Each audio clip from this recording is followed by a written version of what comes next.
Sir, there are options far better suited to your situation on 8th Avenue. She had made that judgment in under 3 seconds.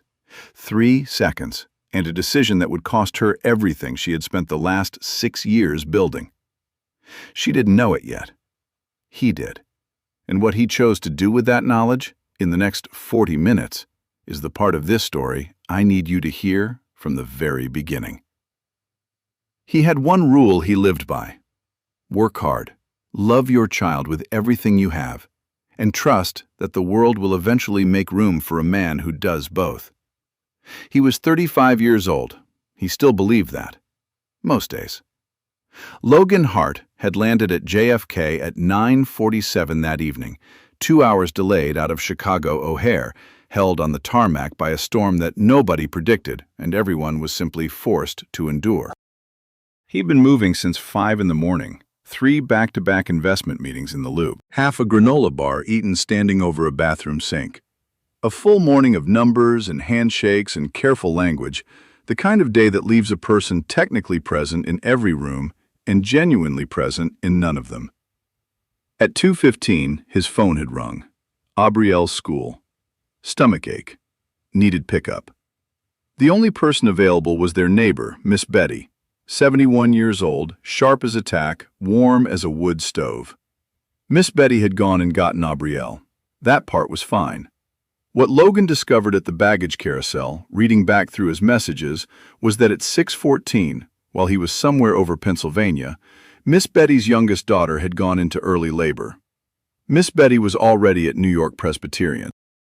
Aubrielle was with her, sitting in a waiting room on the 4th floor, eating vending machine crackers and drawing pictures of her stuffed lion. Logan had rerouted his car to the hospital.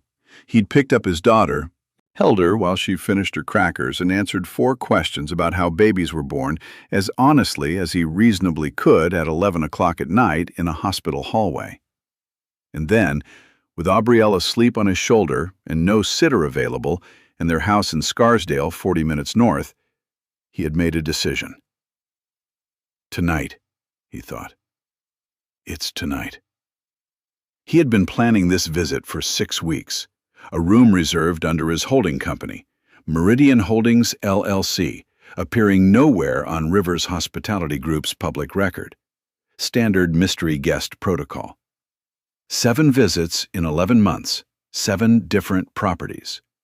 He knew what to look for the way a carpenter knows which joints to check first.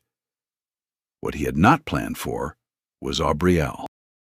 He stood outside the revolving door of the Grand Meridian for exactly 4 seconds. He looked at his daughter's face against his shoulder, the small knuckles curled around Leo, her breathing deep and even. And he made a second decision. He was not going to let tonight be unusual. He was going to let the world show him what it was. If she wakes up, he thought, she's just a tired kid with her dad. That's all she's ever been. He pushed through the door. The lobby was everything it was designed to be at 11:50 on a weeknight. Polished marble floors the color of winter cream. Low amber lighting. The faint sound of a pianist near the bar. The controlled hum of a place built, at considerable expense, to make people feel they were safe. Logan had built it. 12 years ago, this address had been a mid-century commercial property in protracted bankruptcy, priced below market because nobody wanted the problem of it. Logan had wanted the problem. He'd spent everything he had, his savings, his father's belief, and 3 years of 80-hour weeks. He thought about his father as he crossed the marble floor. James Hart had spent 23 years at the night security desk at the Drake Hotel in Chicago. Same uniform every single night. He memorized the names and coffee orders of 300 regular guests, stayed late without being asked, arrived early without acknowledgement, applied for every supervisory position that opened in 23 years. He was passed over for every one. Not because of his work. His performance reviews said year after year that his work was excellent.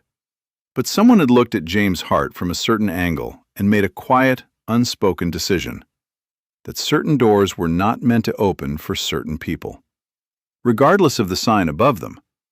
Logan had been building against that decision for 12 years. He shifted Aubrielle on his shoulder and felt his phone buzz. A check-in from the AI monitoring platform he'd commissioned 4 months earlier, after the third anonymous complaint from this property. Running silently in the background of every front-of-house interaction for 119 days. Legal. Disclosed in every employee's original contract. He dismissed the notification. He walked to the front desk. The young man behind the counter had blonde hair slicked neatly to one side, and a tie pulled a touch too tight. His name tag read, Liam. He looked up, and his eyes did what eyes do when a person makes a fast, unconscious judgment. They moved. From Logan's face to the hoodie, down to the worn jeans, to the scuffed work boots, and back up again. 3 seconds, maybe less. And in those 3 seconds, a small, quiet door closed behind Liam's eyes. "Sir." His voice was even, controlled. "This isn't the kind of place you can just walk into." Logan didn't flinch. He looked at Liam the way a man looks at something he already knew but had hoped he wouldn't have to see tonight. He adjusted Aubrielle's weight on his shoulder. Her fingers tightened around Leo in her sleep. And then, barely audible, that soft murmur of a child suspended between one world and the next, she whispered, "Daddy, are we home yet?" Logan looked down at her.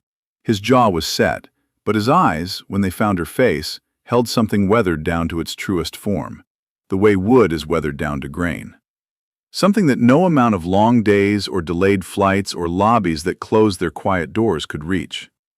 "Not yet, baby," he thought, "but give me a little while." He looked back up at Liam, and he waited. What Logan did next, and what he chose very deliberately not to do, is exactly why this story is worth every second of your time. Logan didn't raise his voice. He didn't show a card. Didn't say a word about who he was. Didn't even shift his weight. He simply asked, quietly, the way a man asks when he already knows the answer and is deciding how long to let the lesson run, "Is there a manager available this evening?" Liam straightened. Something flickered behind his eyes. Not quite uncertainty, but the beginning of it. He reached for the phone beneath the counter with the slow ease that communicates, "I'll get to you when I feel like it." Logan stood still and studied the lobby the way a builder studies a structure. Not for beauty, for what holds it up underneath. 3 minutes passed. Then the elevator opened and Vivian Langford walked out. 34 years old, dark hair pulled low and tight, a black blazer perfectly cut, heels that struck the marble with a sound designed to announce an arrival.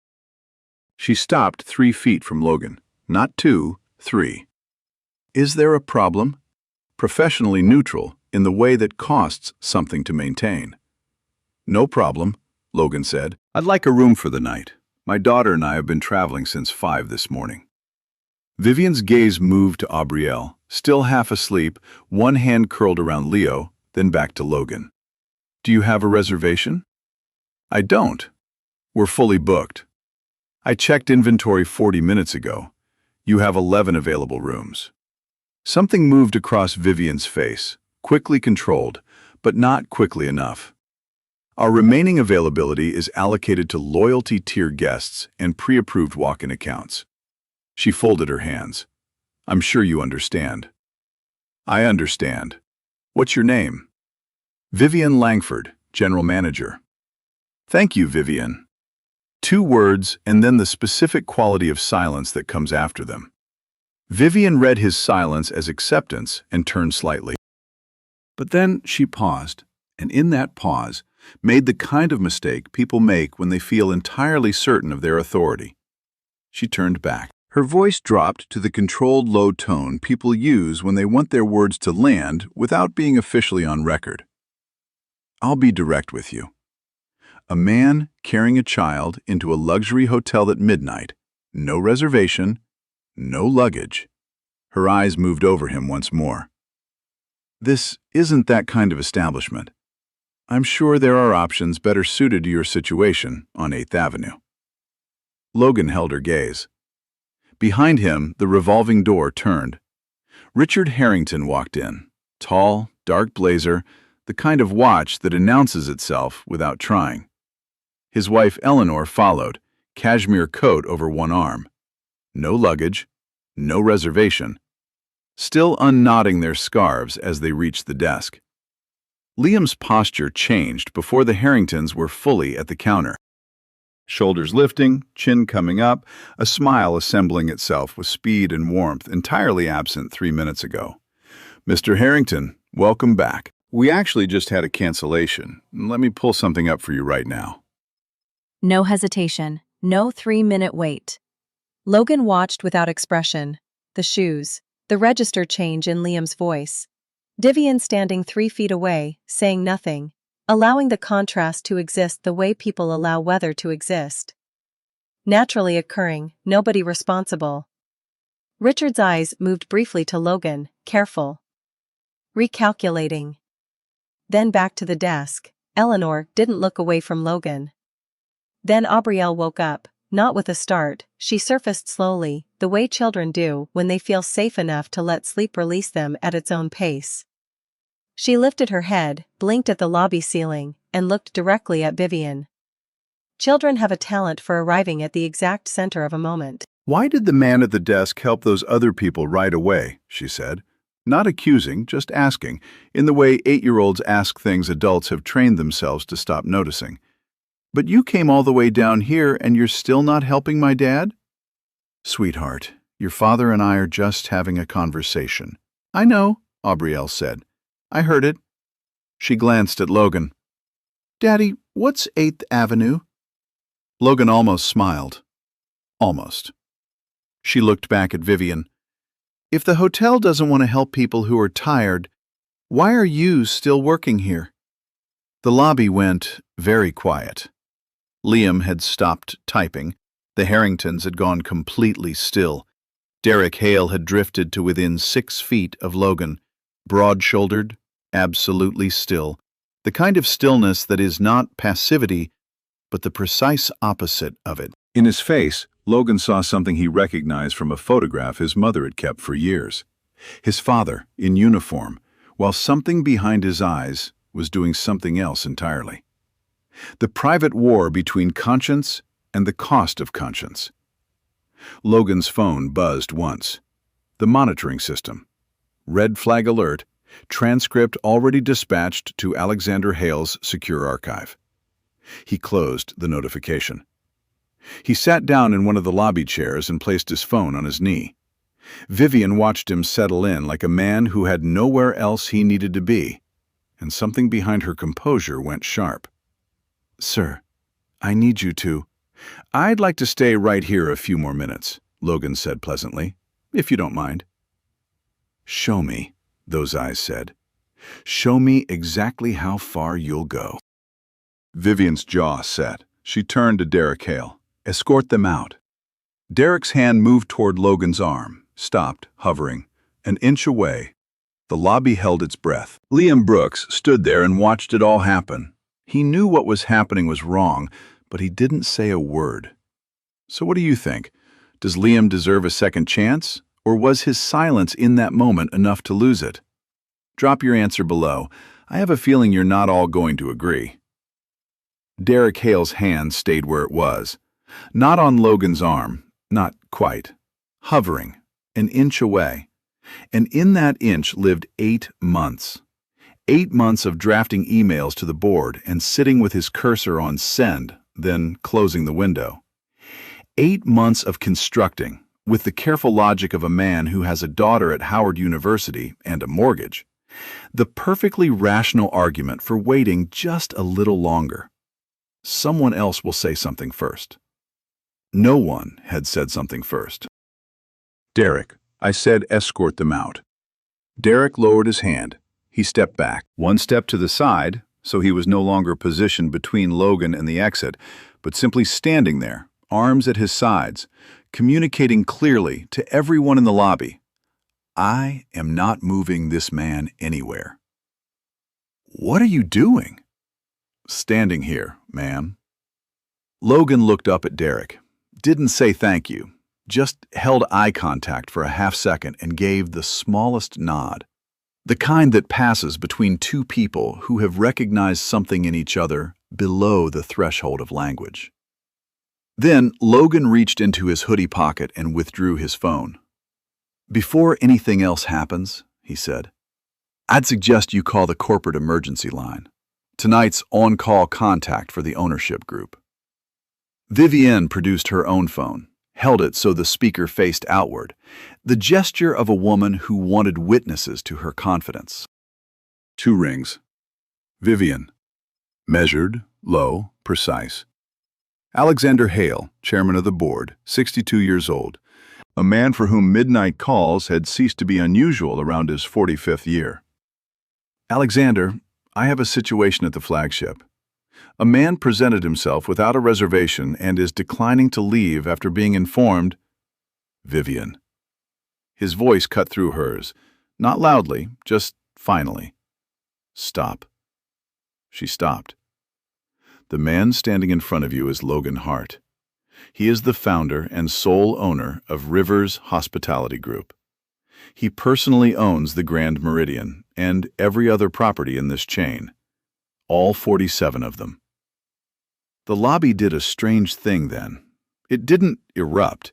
It simply went so completely quiet that the fireplace sounded suddenly loud, and the pianist near the bar seemed to be performing in a room that had moved very far away.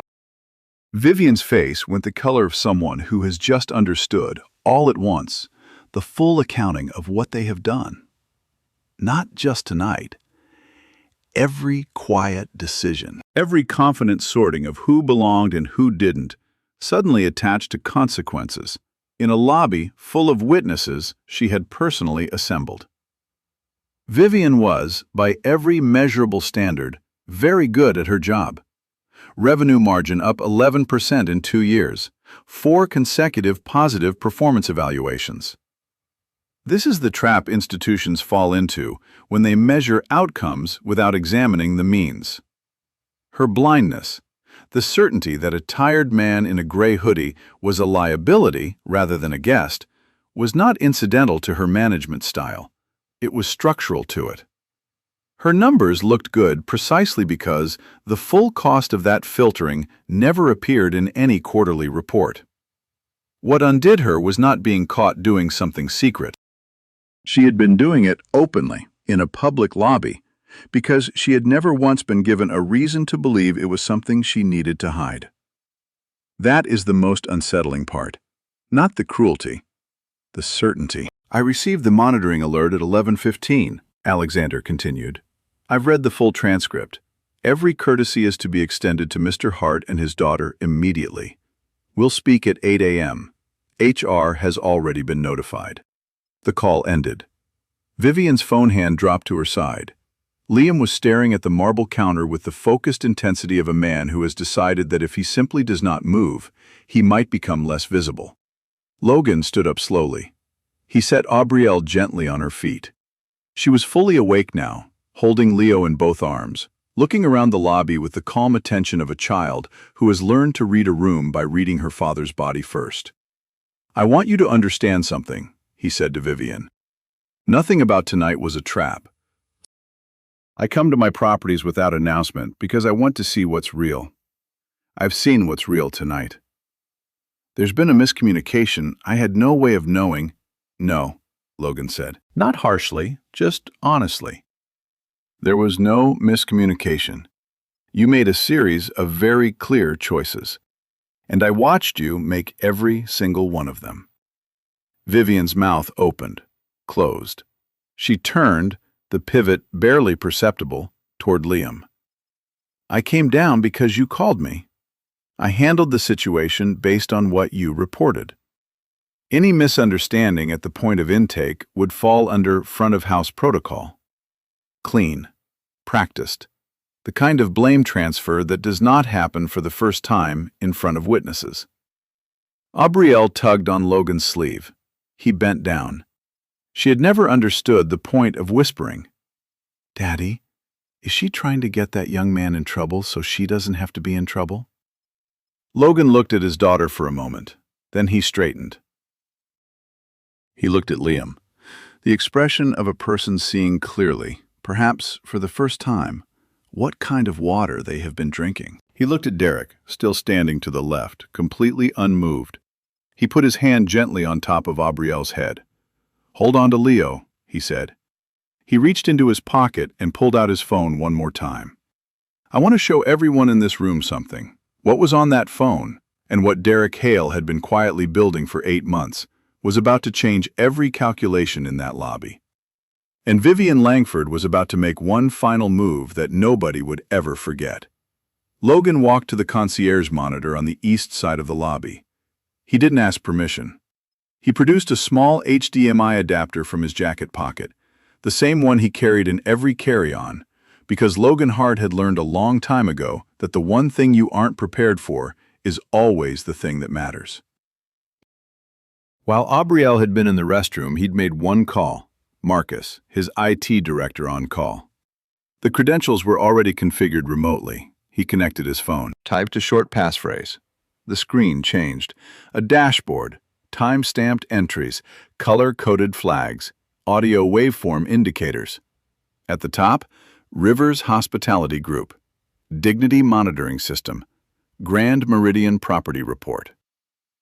6 months ago, Logan said, I commissioned an independent AI platform to monitor front-of-house interactions across 4 of our highest complaint properties. Not names, not faces. Language patterns, tone indicators, phrases that correlate, in peer-reviewed hospitality research, with discriminatory service delivery. He tapped the screen. This property generated 19 flags in 6 months. The industry average for a hotel of this size is 2. Nobody spoke. Logan scrolled to a video file and opened it. A woman in her mid-40s, sitting in a living room, speaking into a camera with the deliberate steadiness of someone who has rehearsed this because she needed to get every word right. Former senior concierge, Grand Meridian, resigned 7 months ago. I was a senior concierge here for 4 years. I was let go after I submitted a written concern about how we were being instructed to handle guests who, and I'm quoting directly, present with indicators of non-premium clientele status. I asked what that meant. I was told to use my judgment. When I formally documented my concern, I was informed I had missed my quarterly performance threshold. I was gone within 2 weeks. She paused. Last week, I applied to come back. A different property, a clean start, and I was told I wasn't a cultural fit. What happened to me wasn't a one-time mistake. It was the water in that building, and I watched a lot of good people drink it without ever knowing what it was. Derek Hale exhaled once, quietly. He'd known about that rejection, heard Vivian take the call, heard her say not a cultural fit with the practiced flatness of someone performing only the formality of process. He had gone home that night, opened his notes app, and read through 94 entries from the beginning. And he had understood, finally, that the moment he'd been waiting for was never going to arrive on its own. He had to be the moment. The video ended. The anonymous email she mentioned, Logan said, was the specific reason I scheduled this visit. Tonight. A beat. She didn't know that. Vivian's voice, when it came, was careful. Allegations from a former employee with a potential grievance don't constitute evidence of... There's more, Logan said. He scrolled to a series of flagged audio clips, 10 and 15 seconds each, from front desk exchanges across 6 months. Each clip, taken alone, could be defended, but laid end to end, in sequence, they told a story that required no interpretation. Brisk dismissals, extended pauses before assisting certain guests. Unprompted suggestions to try properties on 35th Street, directed at guests who shared one visible characteristic. They did not look like the people this lobby believed it was built for. The room was understanding now what it had been looking at all along. And then Vivian did the one thing Logan had not anticipated. She looked at Aubrielle. Whatever this is, Vivian said. Her voice thinned at the edges, the first real fracture. The fact remains that a man bringing a young child into a situation like this, at midnight, no second parent present? She stopped herself, but not in time. Children shouldn't be used as props in whatever point someone is trying to make. The lobby went very still. Aubrielle looked up at Logan. Something in her eyes had gone very young and very uncertain, the way a child looks when touched by something they don't have words for but can feel the full weight of. "Daddy?" Her voice was small. "Is that why people are mean to us sometimes? Because I don't have a mom?" Logan crouched down in front of her, both hands on her small shoulders, at her exact level. Whatever was moving through him, and it was moving. The kind of thing that lives in the jaw and the back of the hands. None of it showed on his face, except what always showed when he looked at his daughter. The love of a man who has decided, permanently, that she will never question whether she is worth protecting. "No, baby," he said. "That is not why. Not ever. Not in a million years. Do you understand me?" She held his gaze, then nodded, slowly. He stood, he turned to Vivian, and for the first time all evening, something in his expression had shifted. Not into anger, not into heat, but into something colder and more deliberate. The expression of a man who has watched someone cross a line that cannot be uncrossed. That comment about my daughter will be in the final report, verbatim, including the word props. Vivian opened her mouth. "Don't," Logan said, once, quietly. She closed her mouth. Derek stepped forward, carrying the phone in a clear evidence sleeve, held out with both hands. "Sir, I need to say something." 8 years at this property, Derek said. "I've seen most of what that system just flagged, and I documented it." He held up the sleeve. 94 entries, dates, times, exact words, who was present. I didn't send it because she'd made clear, released into the air in a staff meeting, the way certain things get released, that employees who go above her head tend to develop records reflecting they struggled with institutional loyalty. He looked at Vivian. Not with heat, with the quiet dignity of a man who has decided some things are worth more than what they cost. 3 days ago, I watched her reject the rehire application from the woman in that video, a woman who did everything right, who just wanted a second chance somewhere new. I went home that night and read every one of these 94 entries. He looked back at Logan. "I'm sending this to the board tonight, whether I have a job in the morning or not." Derek's decision was not spontaneous. It was the culmination of 8 months of preparation, by a man who understood that truth without evidence is just noise. The tragedy of his position is that he did everything correctly and still had to choose between his integrity and his daughter's tuition. That is the kind of choice that reveals completely what a person is made of. What Derek Hale was made of, it turned out, was the kind of material that holds. Vivian made one final attempt. "You cannot remove me based on an AI system and the testimony of a security guard." "Vivian." Logan's voice was almost gentle. "You're done." He turned to the room.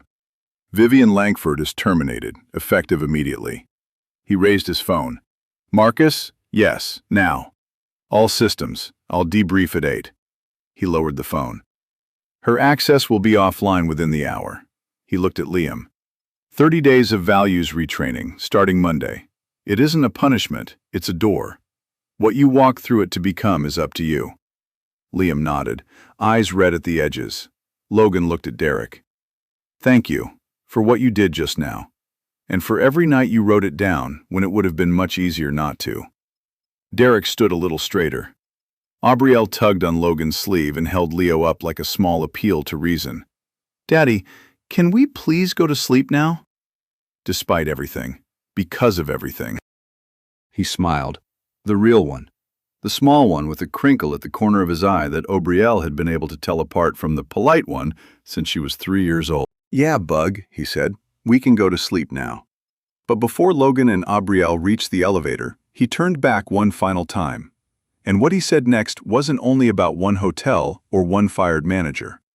It was the decision he had been carrying quietly for months, and it was about to change everything. 3 months passed. They passed the way good months pass after hard ones, quietly, without fanfare, with the particular quality of light that comes when something wrong has been slowly, imperfectly made more right. In Scarsdale, Aubrielle had started second grade with a teacher she loved and a best friend named Priya who had delivered her verdict on Leo, after thorough inspection, as actually very distinguished looking for a stuffed animal. Logan had burned the first batch of peanut butter cookies for the class bake sale. He made a second batch at 11 at night, slightly uneven. They sold out first. Life. The ordinary, irreplaceable texture of it. The week after the hotel, Aubrielle sat down at the kitchen table with a bowl of cereal and Leo propped against the sugar jar and asked, not crying, just asking, "Daddy, was that lady right? That it's weird I don't have a mom?" Logan sat down across from her. "There are a lot of different kinds of families," he said. "The ones that are actually weird are the ones that don't take care of each other. Is ours weird?" She thought about it seriously. "No," she said. "We're good." "Yeah," Logan said. "We're good." She went back to her cereal. He stayed at the table a few minutes longer, then got up, packed her lunch, put a note inside, and that had been that. She didn't ask again. On a Saturday morning in early spring, Logan and Aubrielle walked back through the revolving door of the Grand Meridian. Aubrielle was in her pink dress, hair in 2 lopsided buns that Logan had attempted and she had corrected. She was holding Leo loosely at her side, not clutched tight the way she had been 3 months ago, but swinging him lightly, the way a child holds something familiar in a place she is beginning to trust. The lobby looked the same: marble floors, warm light, the pianist. But the air was different. Not the pressurized simulation of comfort, something more unguarded. The people in it were actually present in it. Carmen Reyes was at the front desk, 31 years old, 6 years with this property, starting as a housekeeper on the 14th floor. 3 months ago, Logan had promoted her to acting night supervisor. She had done the one thing no monitoring dashboard can accomplish on its own. She had changed the temperature of the room. You cannot see temperature, but you feel it the moment you walk in. As they crossed the lobby, a front desk agent, 2 weeks on the job, glanced up. Her eyes moved briefly to Logan's clothes, then she caught herself, visibly. The honest moment of a person recognizing their own reflex and choosing, deliberately, differently. She made eye contact. "Good morning. Can I help you find anything?" "Just looking around, thank you." She nodded and returned to her work. She caught herself before the thought became an action, Logan thought. That's what 3 months built. A family was reaching the front desk, a mother and father with 2 children under 6, wearing the exhaustion of airport terminals and long drives. Rumpled shirts, something that had been yogurt on a small jacket a few hours ago. Carmen was already smiling before they reached the counter, the real kind. "Good morning. Long trip?" The mother laughed, the relieved laugh of someone who has just been seen accurately. "Is it that obvious?" "I've got 2 of my own. Let me get you sorted fast. Do either of the kids have a food preference? We can send something up while you're getting settled." Logan had stopped walking. Aubrielle watched quietly. "She's good at her job," she said. "She really is." She looked at them first, not at their bags. Logan looked down at his daughter and said nothing for a moment. "That's exactly right, Bug," he said. Derek was near the entrance, present in the natural way of someone who belongs where they are. He caught Logan's eye and gave the same small nod. Logan returned it. Liam was at the concierge desk, leaning slightly forward, focused entirely on the guest in front of him. Not performing the listening, actually doing it. His tie was still a touch too tight. Some adjustments take longer than 3 months. But the posture had loosened, and the loosening was real. In a conference room off the East Corridor, Logan spent 20 minutes with Carmen and 2 department heads reviewing the first quarter under the Dignity First policy. Guest satisfaction up, staff retention up. A department head from the Nashville property had formally requested a transfer to observe Carmen's approach. The numbers were good, but what Logan wrote down was what Carmen said near the end, leaning forward with the directness of someone who has earned the right to say exactly what she means. The policy gave people permission, but what actually changed was that people stopped being afraid. He would use it at every all-hands meeting for the next 2 years. Afterward, Aubrielle reached up and took his hand without being asked. They walked to the small fountain near the restaurant entrance. She stood and looked at it, swinging Leo lightly. "Baba," she said, the Portuguese word, the one that came back when she was feeling something she didn't quite have other words for. "Yeah?" "I like this place now." Logan held her hand a little tighter. "Me too, Bug. Me too." But what Logan said to the entire Grand Meridian staff that same afternoon, and the decision about his own life he had been carrying quietly for months, is the part of this story that will stay with you long after everything else. They gathered in the main ballroom at 2 o'clock on a Saturday afternoon. Not mandatory. Logan had asked Carmen to post it as an open invitation because he did not want the first thing he said in that room to be received by people ordered to sit down and listen. Every staff member on that shift came. Several from the shift that had just ended came too, still in their work clothes, because word had moved through the property the way it moves through places where people have been waiting, for some time, for something honest to be said. Logan stood at the front of the room. No podium, no notes, just a man in a dark sweater and jeans in front of a room that was nowhere near full and somehow felt like it was. Aubrielle sat along the side wall with Leo on her lap, watching her father with the expression she wore when she was paying close attention to something she intended to remember. He didn't begin with the announcement. He began with his father. James Hart had worked the night security desk at the Drake Hotel in Chicago for 23 years. Same uniform every night.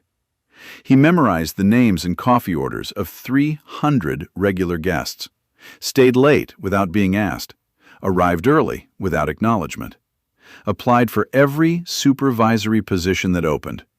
He was passed over for every one. Not because of his work. His performance reviews said, in writing, year after year, that his work was excellent.